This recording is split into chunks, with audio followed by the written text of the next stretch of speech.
फिलहाल इन तस्वीरों को देखकर मुझे ऐसा ही समझ में आ रहा है कि यही वो एम्बुलेंस है जिस पे अजीत पवार का जो शव है बारामती के अस्पताल से अब वो उनके घर तक लेकर जाया जाएगा। यहाँ पर देखिए कैसे कार्यकर्ताओं का हुजूम उमड़ा हुआ है। सैकड़ों नहीं हजारों की तादाद में कार्यकर्ता हैं और सिर्फ बारामती नहीं बल्कि अलग अलग इलाकों से यहाँ पर एनसीपी के कार्यकर्ता पहुँच रहे हैं। खासतौर से पूरा का पूरा बारामती इस वक्त सड़क पर उतर आया है अजीत दादा पवार की एक झलक पाने के लिए। ये दुख की घड़ी है पवार परिवार के साथ। इस समय पूरा बारामती अपनी संवेदनाएं व्यक्त कर रहा है। ये तस्वीरें अपने आप में बहुत कुछ बयां कर रही हैं। किस तरीके का कद, किस तरीके की ये देखिए किस तरीके से वो एम्बुलेंस जो है उसका जो दरवाज़ा है पीछे का वो खोला जा रहा है और इसी एम्बुलेंस में शव रखा हुआ है जितना मैं समझ पा रही हूँ। और वहाँ जो लोग हैं वो दरअसल शायद दर्शन एक बार करना चाह रहे हैं और इसी वजह से हुजूम इतना ज़्यादा है कि वो एम्बुलेंस को रास्ता नहीं मिल पा रहा है। एम्बुलेंस आगे नहीं बढ़ पा रही है क्योंकि वो जन सैलाब जिसको कहते हैं ना, वो पूरा का पूरा जन सैलाब वहाँ पर उमड़ा हुआ है।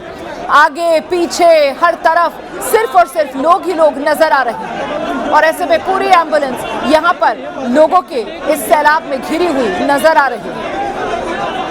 फिलहाल पुष्टि मैं नहीं कर पाऊंगी लेकिन जितना इन तस्वीरों को देखकर अंदाजा लगा सकते हैं बहुत मुमकिन है कि शव जो है वो इसी एम्बुलेंस में है। मेघा, जो जानकारी आ रही है अभी रुमाना, उसके हिसाब से पहले तो जो भी इन लोगों को मलबे में मिला था, क्योंकि जिस तरीके से क्षति हुई है पहचानना भी मुश्किल था कौन किसका शव है, उसे अस्पताल लाया गया था। अब कुछ और तैयारी की जा रही है मगर ये जानकारी के लिए हम थोड़ा इंतज़ार करेंगे। जब तक ये तस्वीरें हम दिखा रहे हैं मैं आपको ये पढ़ देना चाहती हूँ जो पहली प्रतिक्रिया ठाकरे परिवार से आई है और मैं पढ़ना चाहती हूँ दर्शकों के लिए। जब तक ये तस्वीर हम दिखा सकते हैं अपने स्क्रीन्स पे, राज ठाकरे ने ये अब एक्स पर डाला है और मैं पढ़ रही हूँ वो क्या कह रहे हैं। उसका ट्रांसलेशन उन्होंने मराठी में ये ट्वीट डाला है। उसका ट्रांसलेशन ये है कि मेरे मित्र और राज्य के उप मुख्यमंत्री अजीत पवार का निधन हो गया। महाराष्ट्र की राजनीति में एक महान नेता खो दिया है। अजीत पवार और राजनीति में मेरा प्रवेश कुछ हद तक एक ही काल में हुआ, यानी हमारा परिचय बहुत बाद में हुआ, लेकिन अजीत पवार ने राजनीति के प्रति अपार प्रेम के इस एक गुण के बल पर महाराष्ट्र की राजनीति में बड़ी छलांग लगाई। यद्यपि अजीत पवार साहब के अधीन गठित एक नेता थे लेकिन बाद में उन्होंने अपनी स्वतंत्र पहचान बनाई और यह पहचान महाराष्ट्र के हर कोने में प्रभावित हुई। वह प्रशासन पर सटीक पकड़ रखने वाले और किसी समस्या को हल करते समय फाइनल से छुटकारा पाने के बारे में सटीक ज्ञान रखने वाले नेता थे।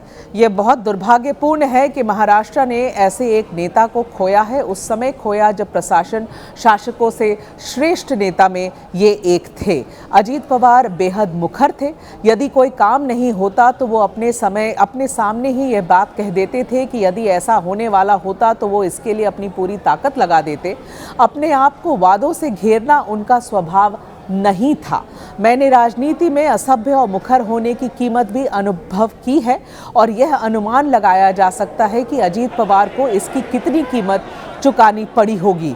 अजीत पवार के बारे में एक और विशेषता जो मुझे पसंद है वो ये है कि वो बिल्कुल भी जातिवादी नहीं थे और उनकी राजनीति में जातिवाद का कोई स्थान नहीं था। वर्तमान राजनीति में ऐसा नेता बहुत कम है जो जाति पर विचार किए बिना राजनीति करने का साहस दिखाता है। ये निश्चित है कि अजीत पवार इसके अग्रदूत थे। राजनीति में विपक्ष राजनीतिक है, ये व्यक्तिगत नहीं है। इसलिए महाराष्ट्र में ऐसे नेताओं की संख्या कम हो रही है जो जानते हैं कि एक दूसरे की तीखी आलोचना को व्यक्तिगत रूप से नहीं लेना चाहिए।